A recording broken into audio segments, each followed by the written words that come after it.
Alrighty, ladies and gentlemen, welcome back to the Society of Main Characters, where today we're going to have a plethora of main characters discussing a classic of 90s literature and one that's inspired at least a couple good movies, some meh ones, and whatever Fallen Kingdom was. But that is Michael Crichton's 1990 novel, Jurassic Park. Super excited to talk this one. It's one I was planning to read anyways because the new movie's coming out, and always fun to kind of go back and reminisce. But before I just get carried away and don't let anyone else talk, let's see what other main characters are joining us. And of course, we got one, the only David Soares Rex. How are you doing, David? I'm doing great. How about yourself? Doing good. Pretty excited to talk Jurassic Park. Let's see. Oh, there's a sighting. There was a sighting of Nick. We'll bring him back. It looks like he went into the wild of Jurassic Park. He's actually in the park looking for the. Oh wait. Experiencer has Oh, How did you crikey! experience? Crikey! There's a bunch of dinosaurs here. All right, just for that, we're gonna take him back out. Kick him back out.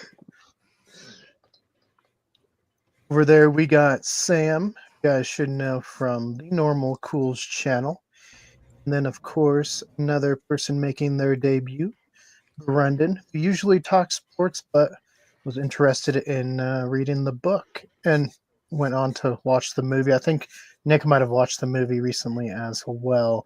Well, how you guys doing today? Doing all right. Doing all right. Well, let's go around. Just real quick, Nick, was this your first time reading Jurassic Park? This was my first time reading the book. Yes, not my first time with the series because I watched all the movies as they came out. Like Jurassic Park 1 was like my favorite movie when I was a little kid, still living back in Minnesota.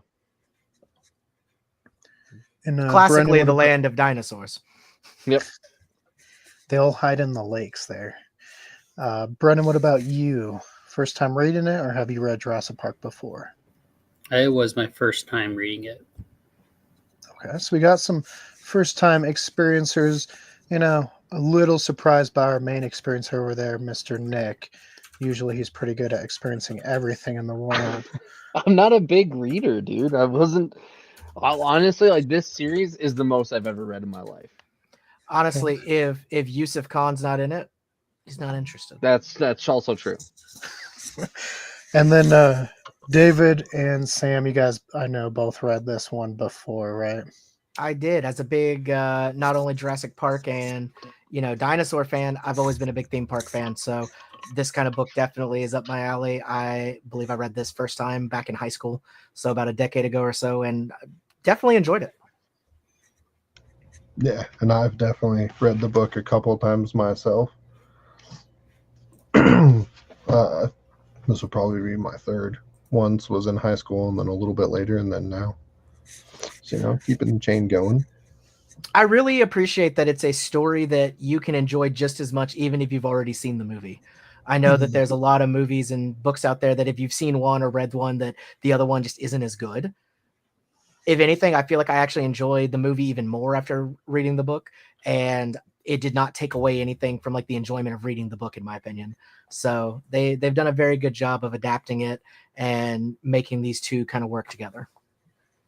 Yeah, no, I'd agree. As I was rereading it and then I re-listened to it as well on Audible, it just makes you realize, like, while it's very similar compared to like Michael Crichton's Lost World and the movie, there are so much differences.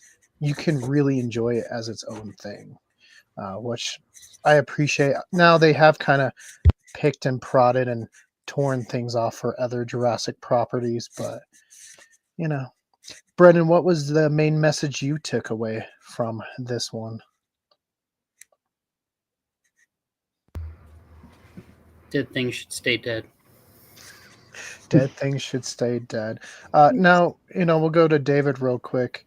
David, do you think Michael Crichton just didn't like theme parks or had like a bad experience? Because we know Westworld also a theme park. Yeah, he definitely had, he enjoyed that theme park storyline of well, this is cool, but what if this had like? Honestly, I don't know. I've never actually researched it. I'm sure it's been out there. He's talked about it, but I would almost guess that this may actually be storylines from somebody who loved theme parks and was like, what if those concepts got pushed even further and things went wrong? Like, what would happen? What would be the fallout of this? You know, if he was still around today, you know, rest in peace, of course, he probably would have done even more, you know, different theme parks and things that man trying to use something for entertainment that maybe shouldn't be used for entertainment. Right. Yeah, and it maybe like you were saying, a love of theme parks and a love of science, because a lot of his books very sciencey. I noticed that he does go very technical into stuff. I know that was some of the things that were kind of left out of the movie, but you can tell he definitely researched how close to possible it would be to use this concept to bring back dinosaurs, kind of the same way he really went into the robotics aspect of things when it came to Westworld. So I think it definitely spawns from somebody that had a very deep interest in the subjects he was writing about. He was very hands-on, very, you know, he went down all those rabbit holes. Yeah, very much agree there. Nick, what about you? Any like morals or themes that you saw in here, or just like the discussion about theme parks, if you want to continue there? I mean, chaos, as we just, you know, as you mentioned, like the whole science behind it, chaos theory played a huge role. And for me, actually, I actually dislike the movie more now. I love the movie, don't get me wrong, but I like the book more than the movie because of that. I felt like the book went into a lot more detail of why things went wrong on the theme park versus like the movie just kind of was like things go wrong because. I mean, you might not be the only one. Brenden, do you share any of the same feelings there? I completely agree. I enjoyed the book way more, and the movie, even though I still like the movie and I will still watch it plenty of times, but I just felt like, and obviously I know you can't always put all the details in, you can't put all the details into movies because no one wants to sit around for 10 hours for movies and stuff, but I still, yeah, the book just had a lot more detail, and I felt like it had a better like storyline of things.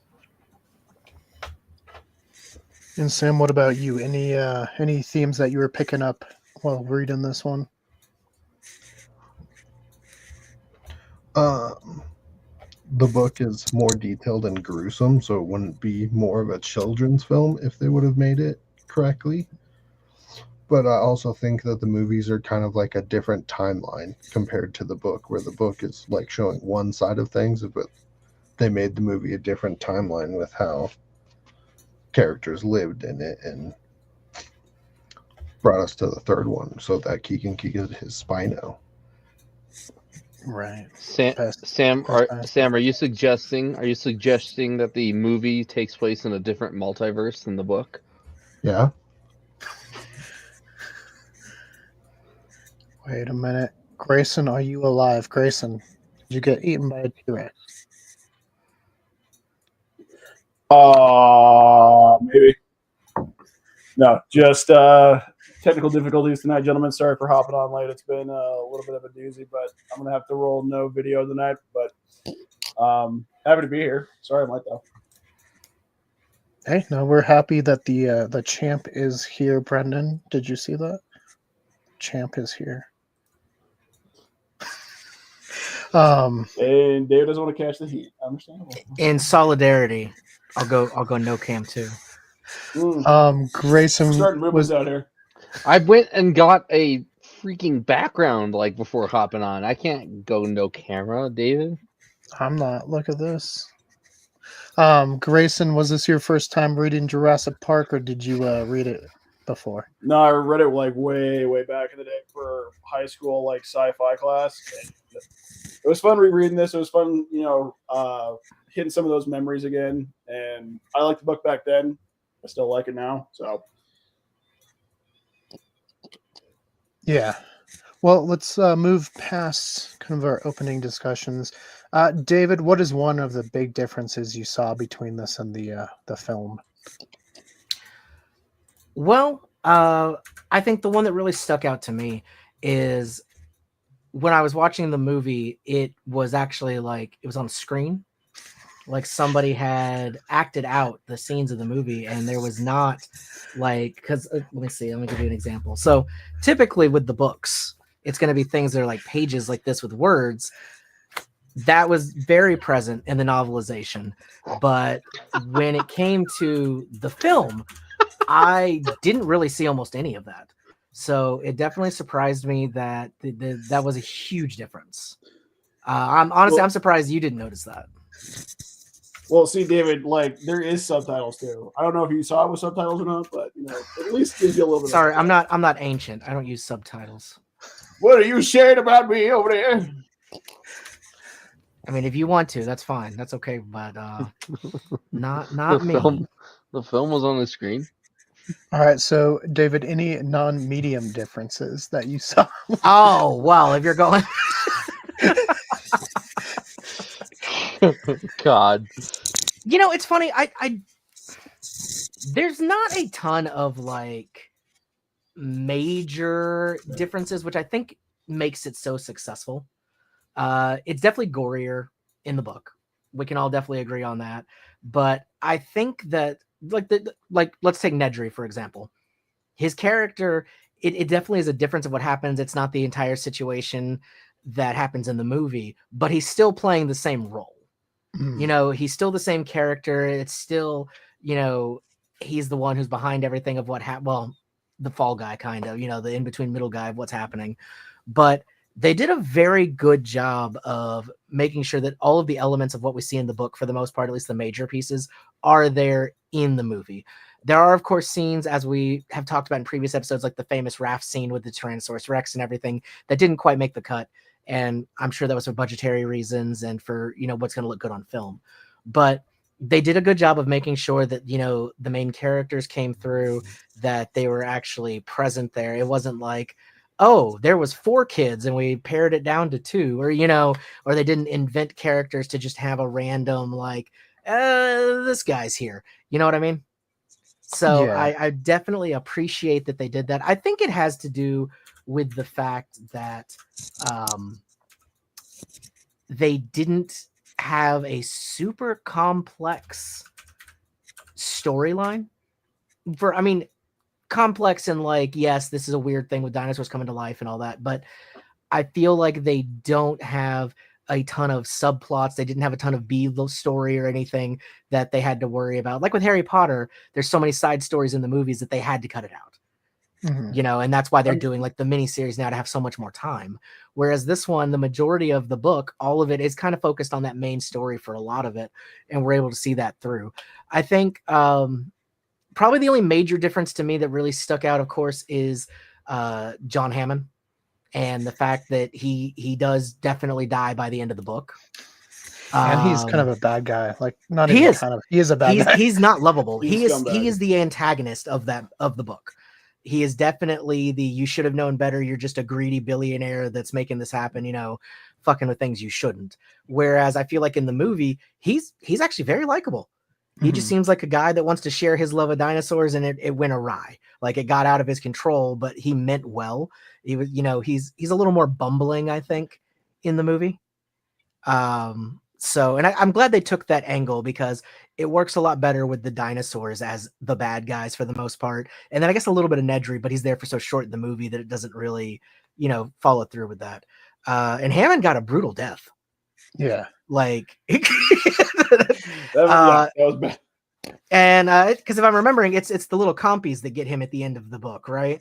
Yeah, so he breaks his ankle because he got scared about the speakers. The speakers play the T-Rex roar. He falls down. And he breaks could his have made it ankle. because it was near the end of the book. Right? It's like the last 20, 30 pages. So I do really like, I think this is another example, kind of like we talked about the river rafting. I like that scene was something that they decided to use in a future movie because we don't see compies at all in Jurassic Park. It's not until Lost World that they really became one of the dinosaurs we see on the island. And they definitely had a couple people get taken down by them after being like, oh, they're like little chickens. And then they just like swarm. So I do like that Hammond survived in the movie because I think his character was definitely rehabbed a lot. and made into a better character in the movie. Like, I actually wanted him to live in the movie. Like, it's still his fault that things happened, but I don't feel like, wow, you're just a greedy guy that deserves to die. It's more like, yeah, you were kind of a goofy guy with a lot of money, so you didn't care about the rules and made this happen. Right. Yeah, he goes from the movie where he's like, I don't know, kind of just that you said lovable old guy with money, blinded by his own ambitions, but he still cares about the people, you know. Right. And at the end, he's like, I don't approve the park either. Versus the book where he's like bad mouthing his grandkids. Oh, they shouldn't. It's their fault. It's all these people's fault. See, and he I'm gonna loves build his Jurassic Park. grandkids in the movie, like big Yeah. time. Like, he gives up the park for them, basically. Yeah. Yeah, I mean, in the book, he's like, yeah, I have like 3 other islands lined up for this project. Like, we'll be making $5 billion a year here in no time. Yeah, it's all about the money. He doesn't even care. Like the ice cream scene too, very different in the movie, where he's trying to like process what's going on versus here where he's just like blind to the situation. I will also say, I think it's very interesting that the entire kind of premise is shifted slightly, because in the book, we see at the beginning that like dinosaurs are attacking people on the mainland, like in Costa Rica and, you know, these other places that has shown that the dinosaurs are already out of control, that something has already gone wrong. Whereas the most we get of that in the park is the scene, of course, with the velociraptor being loaded into the pen and the, you know, the worker getting eaten. But you can see that happening at like any zoo. That's like a tiger got a keeper, or so, you know. Shamu. I feel like, yeah, that's some of those things that it's like, okay, that's understandable. They just need to be careful around it.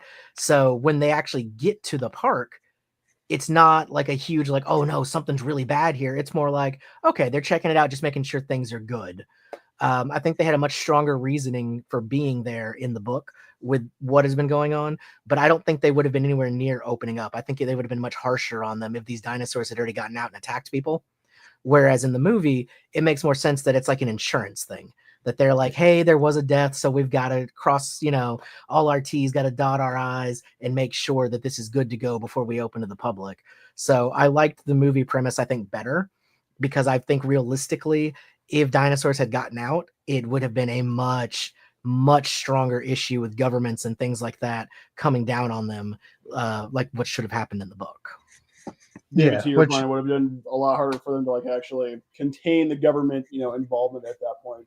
Exactly. Yeah, there's no way with people being attacked in like the mainland that the government wouldn't have been like, we're gonna go fucking find out what's going on. Whereas if it's just an accident, like if Disney World has an accident and a worker dies on a roller coaster or something happens, the government doesn't go out. They send experts, you know, things like that. Insurance gets involved. It's more of a like OSHA situation as opposed to the books process. Yeah, exactly right. So I think that it's more realistic, honestly, in the movie that it's a, I don't want to say less because somebody still died, but it's kind of a lesser situation that it's like, hey, yeah, they died, but they were dealing with something dangerous. It's not some innocent person that was just hanging out on the beach on vacation and suddenly an extinct creature shows up and kills them, you know? So I definitely think that it makes more sense in the movie for us to be going in the direction that we are. Yeah. And, you know, I do enjoy the raptor and how we find out about the raptor attack in the book, I think a little bit more, just where he's airlifted, the people have no idea, and he's just saying raptor, velociraptor. And, you know, the Spanish people take it as like a demon. So it's kind of a fun little like lore dump that they're doing there as far as like local mythology and culture. And I just like the way she finds out where she's reading the book and it says bird of prey.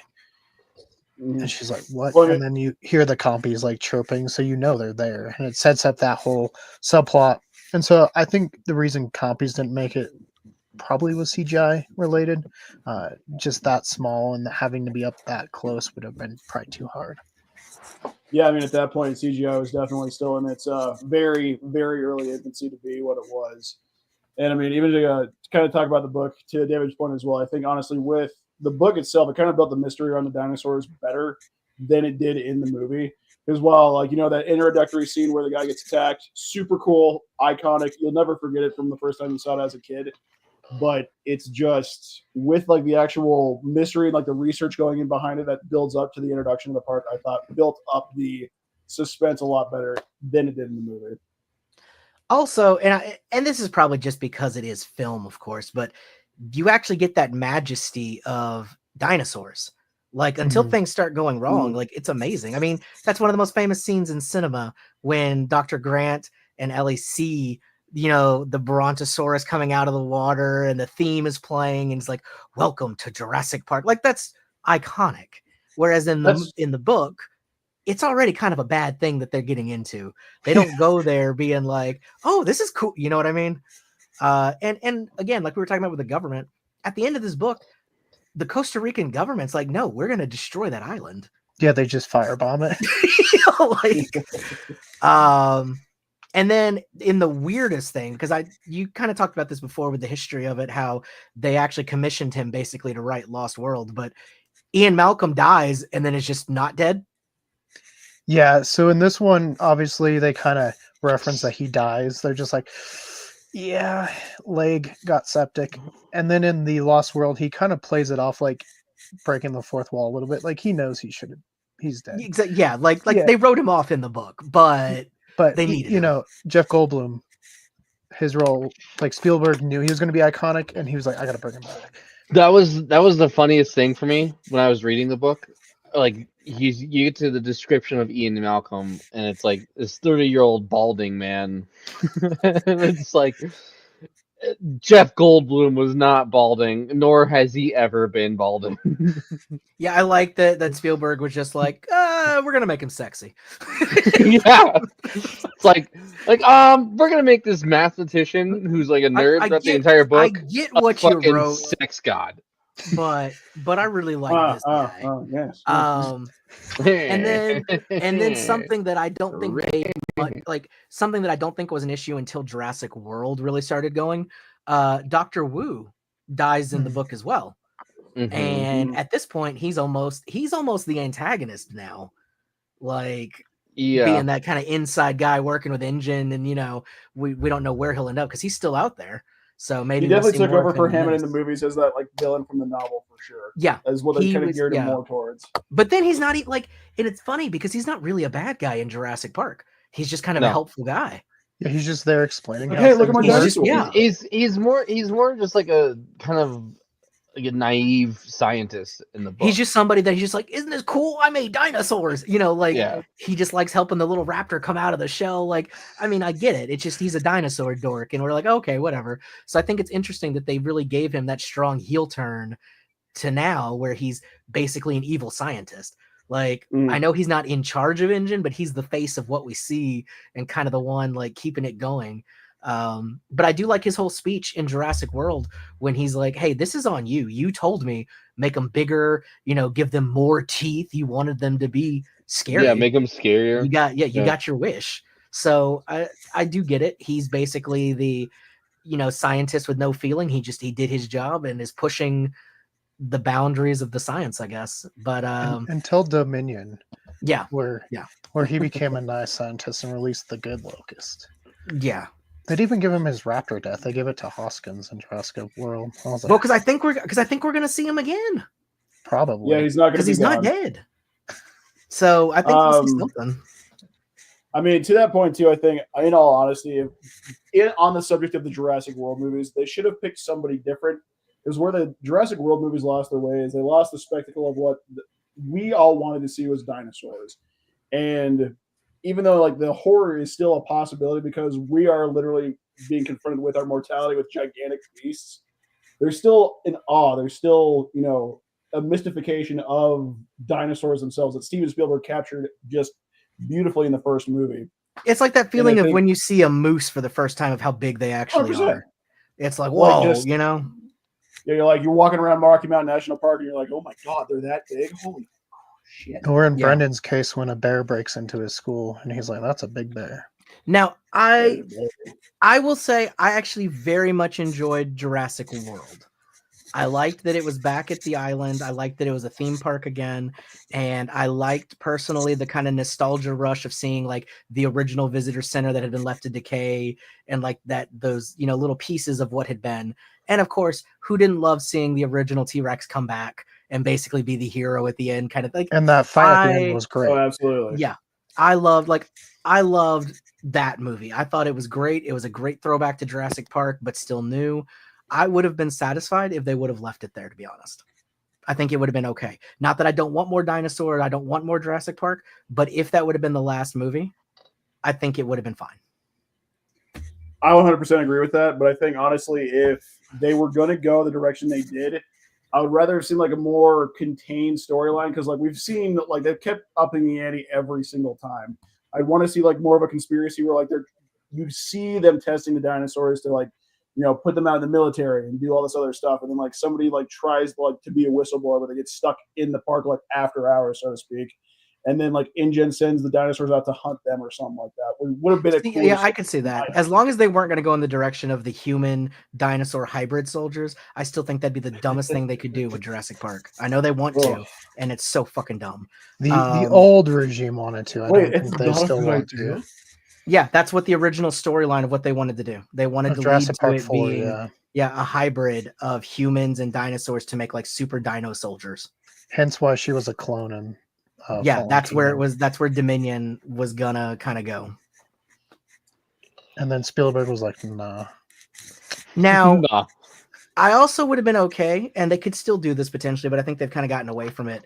But if they wanted to kind of incorporate the dinosaur theme park concept into something more like what we have with like Universal or Disney, like making dinosaurs for an existing park, just like a small part of it be, oh, and you can see this dinosaur, like the San Diego Zoo buys InGen, you know, something like that, and kind of bring it into something that maybe isn't a full dinosaur theme park, but you still get theme park and dinosaurs.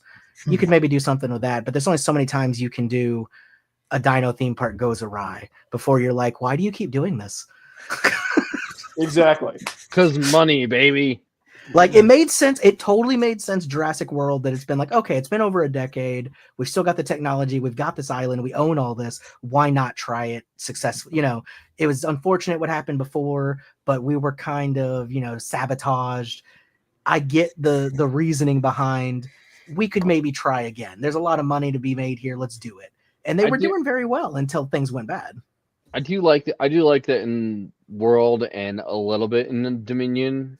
Not Dominion. No, what's the second? Yeah, Fallen Kingdom, the second one. That is the second one Fallen Kingdom? Yes. Okay, the new trilogy, yeah. Yeah, I like that they made greed a character for those two. Like how, yeah, we want to keep the park running because we do have a bunch of money, and then even then with the Indominus Rex, it's like Verizon Wireless presents the. I mean, Indominus Rex. I think that's super realistic. That's what would happen if we had. Oh yeah, absolutely. And the same thing with Fallen Kingdom, with all the billionaires trying to buy the one dino. It's like, yeah, that's very realistic. It's exactly how the world would go.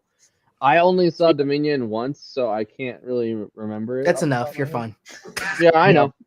Nick, what about Jimmy?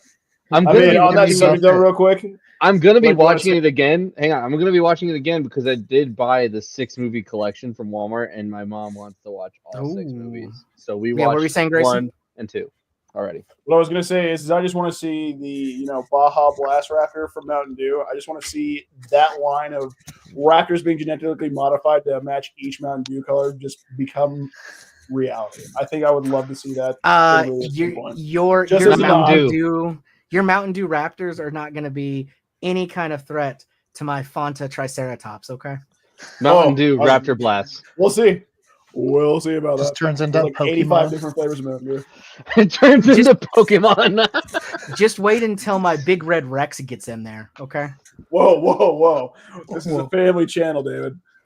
I mean, Mountain Dew Raptor Blast and Mountain Dew Code Rex. Honestly, I think those. Did you just read that off a commercial? Are those coming out? Nope, I feel like those are going to be at the movie theater in July. I feel like there's going to be Baja Blast Raptor Edition. It's just Nick up on screen like promoting product. They're like, we do it. The Brendan, what fuck? about you? What's something that you really noticed that was It's different in him the and book? it's him and Yusuf Khan. They like 10 out of cheers. 10. 10 out of 10. Number one movie of the summer, right there. And it's a commercial.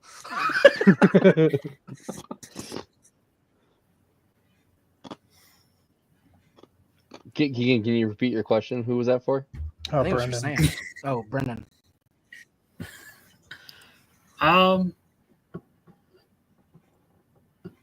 I think besides some of the details, I think it would have been kind of cool to see them go through the aviary in the movie for the first one. Do you think but that was stopped because of like budgetary? probably? Yeah. I think so, because they were trying to do all the realistic dinosaurs then, because it wasn't really CGI heavy, which I liked. I love the more practical effects. I have a feeling the flying ones, they were like, we can do a couple shots of them, but there ain't no way we can do. Yeah.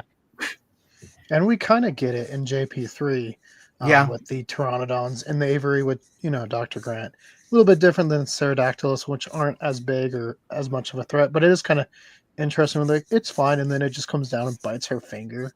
And I mean, they were a pretty major threat in Jurassic World when they were just calling people off and feeding the Mosasaurus.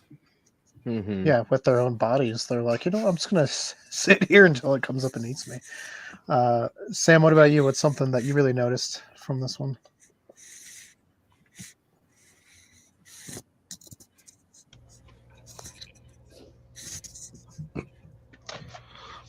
From the book, Yeah. What was the with movie. difference between the two?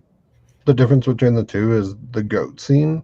Like they watch the goat get eaten during the day, opposed from at nighttime, and it like slams on the car. Did you like one better? I thought during the day would probably have been a cooler option. Like the nighttime one was more of a suspense thing, so it like worked out perfectly for like the horror aspect. But it would have been cool to like see that part of it too, like it just during the day and like it creeping out of. I'd have to say, I think the the reason, I think they did that so that it would still be a big like moment when you finally got to see the dinosaur. Mm-hmm. Because if they'd already seen them during the day, it's not as scary when they're attacking them at night. But to see like it's like that's your first taste of the full like force of it, you're like, damn. Yeah, and they see a lot more dinosaurs in the book on their little like expedition around the island. There's actual dinosaurs on the tour, yeah. Yeah, like the Dilophosaurus doesn't just hide out. They see it multiple times, and they see, Nedry sees the adult, and he just feels his intestines plop out like spaghetti, and he's like, what is that? Dude, that death was so much more gruesome in the book. Oh, yeah. Oh yeah. It was. There's an animated version. I'll have to send you guys. It's great. Somebody goes through and just animates the dark scenes in the Crichton books, and I'm just I would love to see that. Yeah.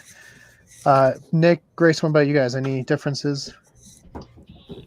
Like I said, there's details like the science, like the moment in the book where they find out that they're counting the wrong number of dinosaurs. They're counting the expected number versus the actual number is such a driving force behind why the park is going awry in the book. And then what other scene was I thinking of? Just like I felt like there's a lot of scenes, like a lot of small scenes. Like there's not as much scenes with John Arnold, although it was really funny again reading the book versus watching the movie. I was like, yeah, they really make him sound like all he does is smoke cigarettes in the book. Like every sentence, it's like, yeah, and then John lit up another cigarette, and it's like, oh yeah, Well, and then they Sam Jackson's smoking so many in the movie. They changed his name in the movie to Ray too, and I think it's to distinguish from John Hammond, because at parts you're like, okay, what's John? Oh, it's Arnold. Yeah. Right. Versus in the book, they just use last names, which Yeah, everyone's just like last names, except for Grant. At one point, it's just like, you can call me Alan. Like, it's fine. You don't have to call me Grant. Like, Alan. Grayson, what about you? One of the major ones that I did notice was that honestly, Alan Grant in the book is much more kind of quiet and reserved. He's not, like Sam Neill kind of made him more like a badass in archaeology. But with this, he's definitely much more of a reserved guy. Like, he has his moments, but he's not as like the hero of the movie type character as he is in the actual movie as he is in the book. He's much more of like, some dude ripped off of an archaeological dig and now has to respond to dinosaurs being a thing in this world. Yeah, they definitely gave him more like heroic characteristics, I think. And he had that kind of Harrison Ford's kind of style, that kind of grumpy but lovable kind of gruff dude. 100%. Yeah. That was just Indiana Jones. Absolutely. Yeah, I wouldn't be surprised if I found out they had asked Harrison to do this part, especially since it was Spielberg. Like, I think they did, to be fair. I could totally see it. I think this concept art actually is of Harrison Ford. But... And the kids were kind of switched. Age, yeah. From the book and the movie, yeah. Yeah, where Tim is older in the book and Lex is younger, and Tim's the computer kid. Yeah. Mm-hmm. Also, Lex is like super annoying in the book. I think they just wanted to have that like little boy, like, I love dinosaurs. Oh my God, what about this one? And I think it's like also contrasting with the kid that he was with earlier, that he was like slicing his belly, showing him at the dig. So I think that they wanted that kind of like father-son almost vibe between him and Dr. Grant to like warm up his heart about, oh, maybe kids would be okay. Uh-oh, Greyson ran away. I think honestly, something I still don't get to this day in the movie or the book is Dr. Grant and Dr. Sadler. Like, are they together? Is that a thing? Is it not? Well, in the book, it's definitely not. In the book, it's very much that's her like teacher, right? Like, yeah, and she's getting married to some other guy. Yeah. In the book, she's getting married to another guy, and then also in the book, Grant lost his wife in like I think it was like a car accident, like a drunk car. Yeah, I wonder why. I guess they just wanted that kind of somewhat romance subplot for the movie. Mm-hmm. Yeah, in the movie, it plays of like a more like a will they, won't they. Yeah, the movie, I feel like it definitely implies that they're into each other, especially with like him being jealous of Ian and things like that. Mm-hmm. Yeah, and the chemistry between those three, amazing in the movie. I'm trying to think. There's what other big differences. There's people that survive in here.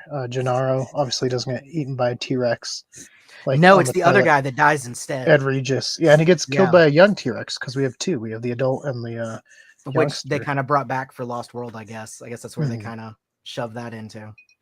Yeah, and I'm trying to think. Woo, like I guess that makes sense though, because up to this point, at least in the book, in the movie, we were supposed to believe there are no babies. Yeah. Except the ones that they make. So I guess that's why there wasn't like a kid T-Rex yet that we saw. That makes a lot of sense, actually. Yeah, and you only really see footprints in the movie when Grant and them find like the raptor eggs. I feel like the only babies we saw are literally the ones that they hatch in the lab. That's really the only baby dinosaur that we ever see. Yeah, we didn't get Tim football throwing a small raptor into the mouth of the adult in the movie. No, and that one just chomping down on that kid. Oh yeah, it was wild. Forgot about that scene. You need a distraction. That was hilarious too. Here, have a baby. It's like he looks back and they killed the baby. It's like what? Well, then they find the Grant found the other baby one because there's a whole like swarm of raptors, but the one baby has like chameleon colors. Yeah, they kind of just gloss over it in the book. They're just like, he has chameleon colors. That's cool. There's a lot more raptors in the book versus in the movie. In the movie, there's only like 4 or 5 of them, and like in the book, there's like 30. And maybe I'm wrong, but the vibe I got from the book, the dinosaurs seem a little more intelligent in the book than they do in the movie. They seem like a lot more scheming and like almost human levels of intelligence of figuring things out. At least the raptors for sure. Yeah. Oh yeah. Like the raptors are smarter than most of our human characters, I think, in the book. Where they're just like standing waiting for the boat to come. Yeah, they're like, oh, we know what's coming. Come on. Yeah, we're just gonna go sneak on another boat. Yeah, I think the movie toned that down a bit to be more believable. Because like I can believe the level of intelligence they have in the movie. Like it's super smart, but it's like the way that like a dog could be really smart. You know what I mean? Like Or piecing a things parrot together. or something like that. Yeah. Exactly. And like pack tactics and things. Like I get that. But in the book, it's almost scary, like how smart they are. Mhm. Yeah, especially with those I think- raptors where they're distracting Ellie and the other one's like climbing up on the roof behind her. And then it Mhm. kills Wu. Yeah, exactly. It's like, damn. Yeah, I think at a certain point, like the level of danger has to be mitigated to where if they were as smart as they are in the book, it would have been just like, how do they even escape this entire situation? There's no way. And how did more In the dinosaurs movie, not anyway. get off? Yeah. Well, and Like with all that, I understand why they Costa Ricans were like, we're just gonna napalm that island. We're just- well, and that's also why they have Site B in the book, because they napalmed this island. I mean, and they were also smart enough, obviously, to hide like on ships to get somewhere else, like to Mhm. stay And they in. like used the underground mainland. tunnels. Yeah, so you know, like yeah, these dinosaurs were way smarter than the ones in the movies. Mhm. And with I a do like- lot of I- these too, they have like all have the can't see if you don't move versus just the T-Rex did in the movie. And here, obviously, the T-Rex, but like the Myosaur when they're up in the tree can't see Grant and them when they're not moving. And I like I how like it just it. like I like it better. staring. I like it better that it's just the T-Rex because that'd be really funny if they tried that on the Velociraptors and they're just like, all right, I guess this is just easy. Just They're just like, don't move, and the Velociraptor's like, I can see you. Okay. just like I mean, if you're not even gonna try, that's fine. I'll still eat you. Mhm. Well, we'll go around again with the round table. David, favorite scene from the book?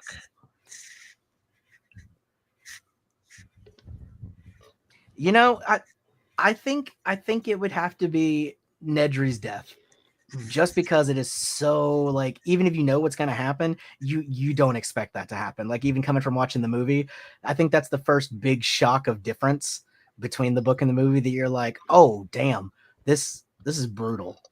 Because it goes way more into detail. Because all you really see is him get blinded, and then it just kind of fades away from the Jeep in the like in the movie. You know, Yeah, you he's just not like, holding oh, I guess his he got eaten. intestines. Yeah. Exactly. And they don't cut away. There's no fade to black in the book. They're just like, yeah, this and then this, and they're all happy eating his warm intestines, and it's just like, oh.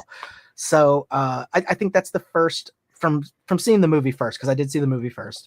I think that was my first big indication that it was going to be drastically different from what I expected from just the movie. Like it was not just a shot for shot kind of thing. It was going to be a much different story. So it allowed me to go into the rest of the books not knowing what was going to happen, even if I thought I did, because of how different, even if it was a scene that played out the same way, it was probably going to go further or add more detail than what had been in the movie. So I for that reason, I think that's one of my top ones. Nick, what about you? My favorite scene in the book would probably be I'd probably say the T-Rex the raft scene, just because it's such a like, I'm reading it and I'm like, this is intense. Like this is like really like I'd be shitting my pants if I was in this situation. Oh, it feels scary, doesn't it? Uh-huh. It feels scary, but at the same time, it's like, oh, like it's like it definitely felt scary for sure, more in the book. And I love that going off of David's favorite, the Nedry scene. I love that the like final sentence is he just wishes it was over, and then it cuts to the next chapter. Sam, what about you? I would have to say the T-Rex scene at night, where like a lot more happened and it like threw one of the cars. Yeah, just picks it up and throws the. Uh-huh. Oh, it's a Toyota too in the book, yeah. But I Yeah. like how it just like picks up, it's like, get out of here. Yeah, it just throws the car, and like how that whole scene played out, or how it read out essentially. Played out, but read. Oh, another kitten. Hello, kitty. Yeah. Hello, You know, kitty kit.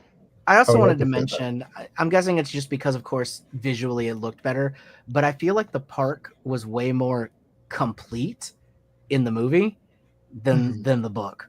you could tell it was still like there still needed to be a lot of like you just mentioned with the cars. It was just like Toyotas. It was it wasn't like branded specialized Jurassic Park Jeep type things and stuff like that. Again, I think it's just because it plays better on film to see it all visually, but that park was like ready to go basically. Whereas in the book, I feel like it was not there yet, and it wasn't going to be like an actual theme park what we think of. It seemed like it was going to be more of like a zoological preserve or something. Like a safari tour. Yeah, it was going to be like a rustic almost kind of thing. Almost like what's the little land in Animal Kingdom where you can go through like the animals kind of roaming? Yeah, Kilimanjaro safaris. There we go. Yeah. Yeah. A little bit like that. Brenden, what about you? Favorite scene from the book? I don't know if it's necessarily a scene, but I did enjoy the more action and more detail they went into with the raptors. How they had a bigger part of the book. They're one of my favorites, so reading more, I don't know, stuff about them and stuff was probably one of my favorite. Yeah, because when you think they're killed off, like Grant poisons them, then they're like, "No, we gotta go find the nest," and then there's like 30, and they're still killing, like, because there's a bunch of workers still there. They're just like picking them off and stuff. Well, they're trying to count too. They're like, "There's this many, and there's this," and Grayson, what about you? David took mine first and foremost. Secondly, no, I mean it's a great scene. Even when I was a kid watching this movie, I hated Nedry, who was just such a tool bag that I was kind of glad when he died. And then just with this scene, always makes me feel good to see him kind of get like a more in-depth comeuppance for sure. But if I was going to say anything other than that one, I would probably say just the scene in like the beginning of the book where that grandmother walks into the sleeping babies, like, bassinet area or like the nursery, and she just sees the copies in the actual crib, just like it just says just feasting, and then it cuts out of the next scene and you're like, huh, that's a dead ass baby they just feasted onto there. All right, we're just moving on to the next scene. All right. Oh, cool, dead baby. All right, well that's gonna leave just stories to my imagination. Fantastic. So yeah, besides the Nedry scene, that's probably my favorite scene, just because it sets the tone very early that this is not a fun little thing. It's a very dark romp and a semi-realistic take on what would happen if there was a theme park trying to be made for dinosaurs. Yeah, no, all good scenes. Obviously, with the attack on the cruisers, Nedry's death, the river raft, super iconic. Obviously, they made a theme park ride. Sega Genesis's game, a huge chapter of that game was on the river raft. But kind of leading up to Greyson's scene, again, I just really like that kind of like mystery where they kind of see something weird, and the doctor's like, "Yeah, it didn't look like a construction accident," and you can hear the compies chirping, but you didn't know they were compies yet. And she just reads Bird of Prey. I don't know, something about it. I just really 100%. It's definitely a lot more it's a lot more left to the imagination at the beginning of the book. Because they don't even describe them as dinosaurs yet. They're just like, they got some weird lizard thing. Well, see, it's going to be kind of dumb, but I like that investigative part where they're like, yeah, it's a lizard. And they say it's a three-toed lizard. And they're like, three-toed lizard? What does that even mean? Those don't even exist. And then, like, as the x-rays start coming in and they start kind of, like, digging deeper into what this could be, it's just watching that small, like, even when Alan gets the x-ray from the doctor in Colombia, and he's about to say, like, that looks like a dinosaur. There's no way that this is, real. And then he gets hauled off to go talk to Hammond in Jurassic Park about, getting everything cleared up and get their sign off and everything. So I thought it was definitely a good build up to then unveil, like, even speaking of that, it was a good unveiling of the world we're about to step into ourselves, saying like, yeah, dinosaurs are a thing. Get ready because it's about to get real. Yeah, I think another difference, it wasn't really the same for why Grant and them were there, because in the movie, he's basically, Hammond is coming like to request them to please come like check it out, and is like funding their dig and like all this stuff. Like, again, he's more of a good guy, like, or like somebody they want to be on his good side kind of thing. He's not like treating them like the first guest to his park in the book, the way that he is in the movie. Mhm. Because in Kinda the like movie, yeah, blackmails them, yeah. right, he like blackmails them in the book, whereas in the movie, he like wants to further their research and be like, and hey, come check out my really cool like place. Like, this is awesome. Like, they don't even know why they're there until they're actually there. Mhm. Whereas they're like sent specifically basically on a mission in the book. Yeah, and they're already getting like questioned by the government before they even go. Like there's that Like, yeah, investigator they there. know that things have gone down. Like, shit's bad. Yeah. Yeah, and they don't even like him, and they're like, yeah, he just calls. He never comes in person or whatever. Exactly. Whereas he just shows up, like he comes himself to the dig and is like, please, please come see this. I'll give you a lot of money. Come on, I need your help. Again, Whereas in the book, Hammond just like, I don't fucking care about you guys. Hammond. I said this to my mom and sister last night when we watched the second movie. I was like, Hammond is so much more evil in the book.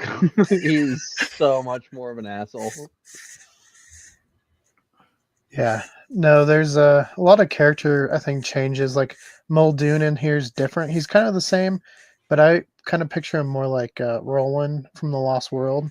What's Pete Postway, I think is the actor, but with a big bushy mustache. And I just like him always just like, I'm going to have to hunt the Tyrannosaur. And he's like drinking while he's like trying to shoot. And he's like, I missed.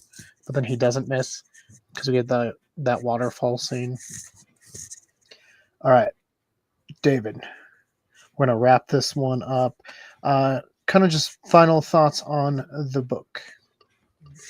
And is it better than the movie? I think a lot of the differences can be chalked up to the fact that he did not write Jurassic Park with ever wanting there to be a sequel. Mm-hmm. Everything was tied up. It was all, this is a snapshot of this, what happened, and it's over. The movie, I think, was made with potential sequel ideas going on already, that they were like, we could do a franchise. I think that they at least had that, if not already planned, at least an idea of it. So I do think that there's a purpose that they're written different. And of course, the movie needed to appeal to families. Even if it was PG-13, it was still going to be like a summer blockbuster, everybody bring your whole family kind of thing. So I get why they toned it down, because if they would have copied the book, rated R all day long. But David, real quick to that note, I would pay solid money to see an HBO series of the entire book played out like Westworld. Maybe, but I don't know if it needs to be done. I don't think it does, but I'd love to see it. I think that like the Harry Potter one, you can make an argument that it's too soon and that doesn't need to be done, but I can at least see a whole lot of content and how it's going to be like different enough that I get it. Whereas Jurassic Park, I feel like we've said what needs to be said. I feel like between the book and the movie, it has been done. The story is out there. There's not that many differences you could really do, except I guess make it darker. If you just want to see dinosaur gore, go for it. But I think we've done it justice. I think it's fine. I would give the book probably 8.5 out of 10. And this is where I'm not sure if this is just bias from seeing one first and falling in love with it, but I actually do like the movie more. I feel like it's just one of those iconic cinema masterpieces that, like, the book is fantastic. Like I just said, 8.5 easy. It's a great concept. It's a great story. But I think the few issues I had with the book were easily fixed in the movie, such as John Hammond being more of a likable character, them kind of tightening up the cast of characters, not knowing that there's a dinosaur issue until they're at the island, things like that I just think narratively help it flow better and give it a better plot and make a little more sense of things. Because again, like in the book, there's no reason that island wouldn't have just been basically nuked day one if that stuff, if that's what was happening. Whereas in the movie, I understand how they could kind of get away with it in somewhat secret of what was going on and things like that. So, I mean, it might be a little blasphemy because usually I'm definitely on the side of the book being better. But in this case, I'm going to say I give a slight edge to the movie. It's just, it has become iconic. It has outlived its source material for sure. I think that it's, transcended being a book and become just an icon of its own. I mean, look right here, Nick, look at his background. That logo with that T-Rex, like that has Iconic. become everywhere. Iconic. You see that, it's Jurassic Park. You could have never even seen Jurassic Park, and you know what that is. So I You think might have even seen the T-Rex they drew that off of and not known. yeah, but I think that I just think that it's hard to beat. It's still one of the best movies out there. I think, like, it's definitely in my, like, if I had to make a list of the top 100 movies, it easily is in the top half of that. I mean, it's just an absolutely superb movie. It's brought probably millions of people into loving dinosaurs and reminded them of when they were kids liking dinosaurs, or if they were kids when they first saw it, started a love of dinosaurs for their whole life. So I've got to give it to the movie in this case. The book is an 8.5 out of 10. I think the movie itself is a 10 out of 10. Brenden, I just want to ask, while we were in New York, did you know you were standing underneath the Jurassic Park T-Rex? Of course I did. No, I had no clue. See? I might have, because you might have told me, but Yeah. first time seeing it. Modeled. Yeah, classically modeled after AMN H5027, which is the T-Rex in New York. Brenden, what are your final thoughts in book or movie with the ratings? After listening to David, I like them both. I will probably reread the book. Not really anytime soon, just because I have a long list of books to read. But it would probably be one that I could reread, and I think that I was more just going off of the copying book to movie. I wasn't really thinking of let's change things because of for families or for viewerships or who your audience is trying to be. But so I don't know which one really is better anymore. Just because I did like the book better just because it had more details. But they're both up there, 8, 9 out of 10s. So Nick, what about you? I would flip my ratings from David's. I'd give the book a 10 out of 10 and give the movie an 8.5. I do think it's funny because after reading the first book for a little bit, I got about halfway through before I started researching some things on my own. I think it's funny. Yeah, there's only 2 books in the series from Michael Crichton, and the reason why he didn't want to write more is because he saw that dinosaurs were becoming a trend, and he didn't want to just capitalize off some trend. He didn't want to just put a book out there to like, hey, look at me, like I'm doing this thing that everyone else is doing, kind of thing. I like that a lot. So it is funny to think that the movies came out definitely with the idea and the intention of making sequels versus the books were like, no, Michael Crichton's like, I'm gonna do one sequel and that's it. Yeah, I still enjoy the movies. I just got done watching the first one with my family last weekend after finishing the book, and it was awesome. I love the movie. It's just I'm sitting there watching the movie after I just finishing the book. I was like, oh, that's different. That's different. That's different. Like, yeah. So I'm in the same boat as Greyson though. I would definitely pay to see like a 6 to 8 episode mini like series from HBO adapting the book to be a more darker series.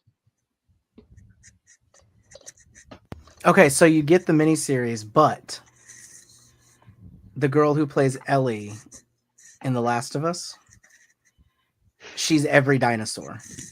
Do you still want the series? David, you just know how to ruin everything, don't you? Oh, David, that is so cruel. That was so cruel. That was hilarious. No, David, keep the series. I don't want it. I'm done. I don't want it. To keep this series, I don't.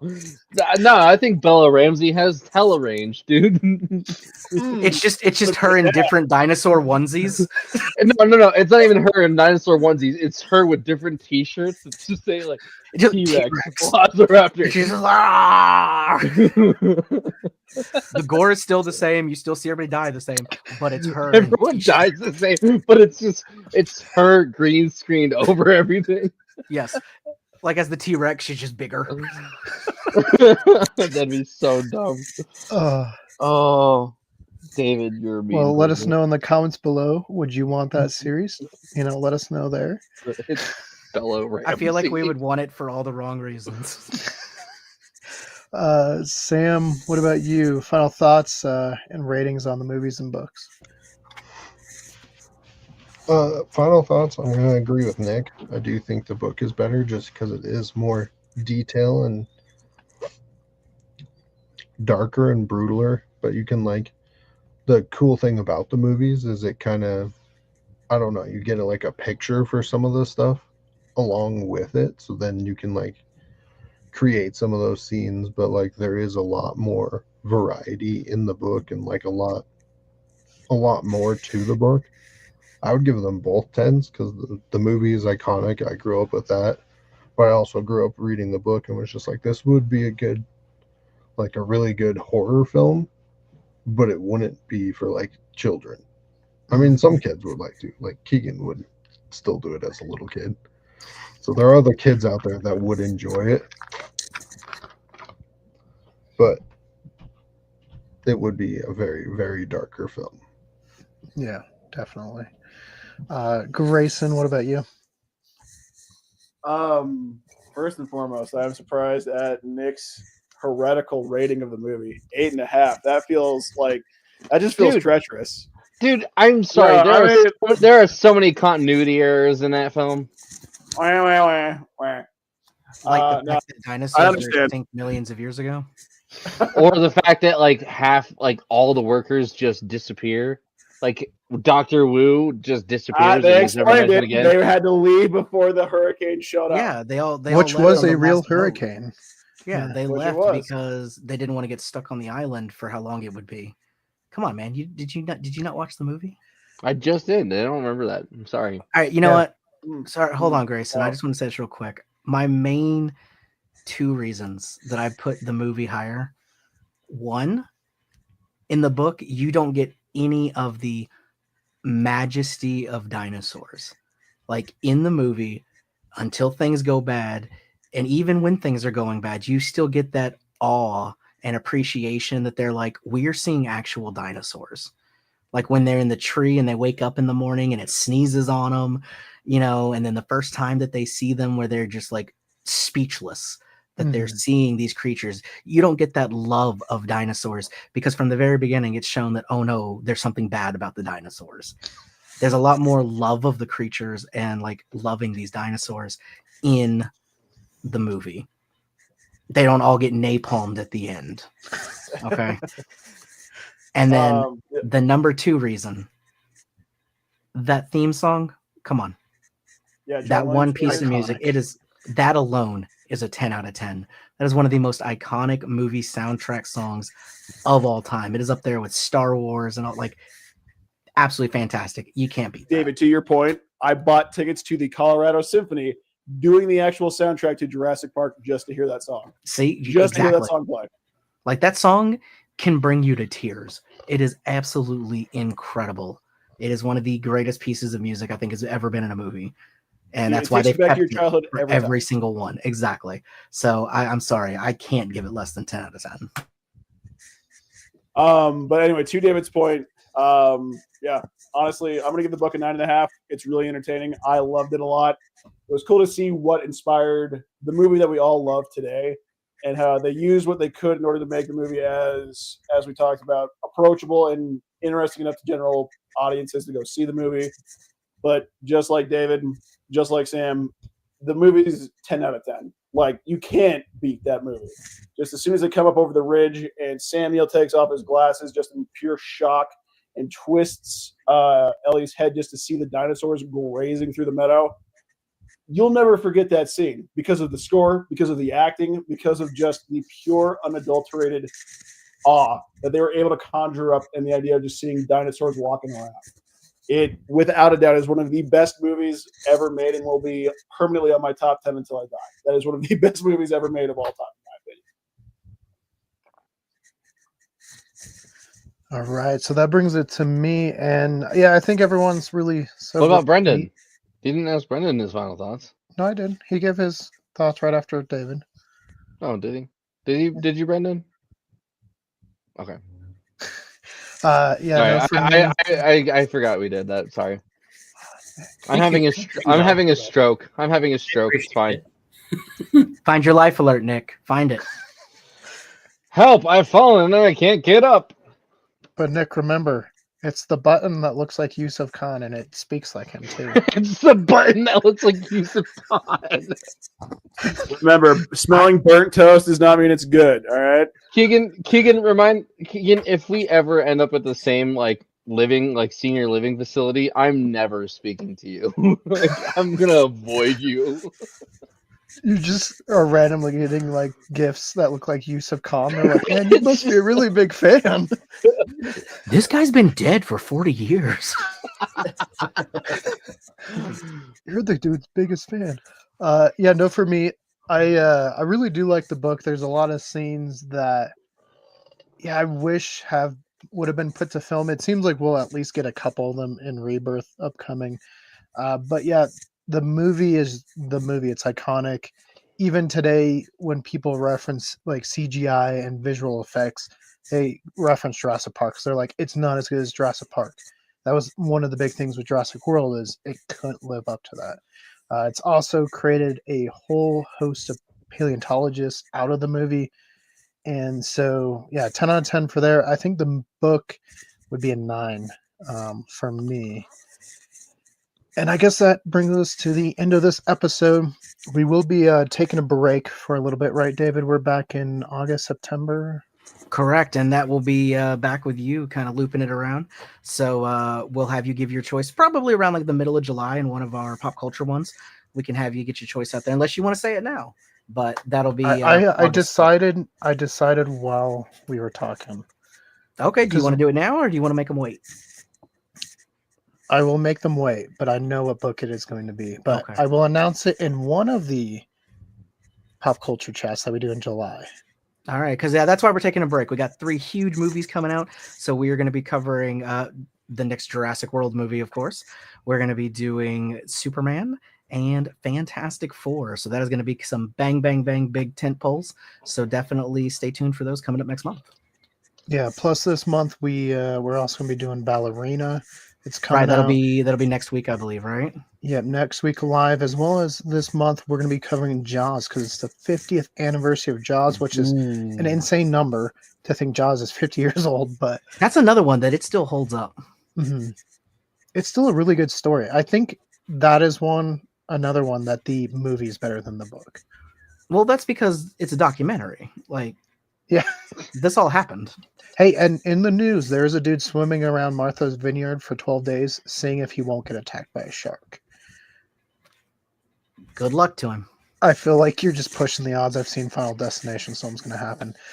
Yeah, but we'll be back. We also might have some other projects upcoming. We might have already filmed one. I don't want to spoil it until it's announced, but just stay tuned. We got some fun things, and we'll see you guys on the flip side. I have one question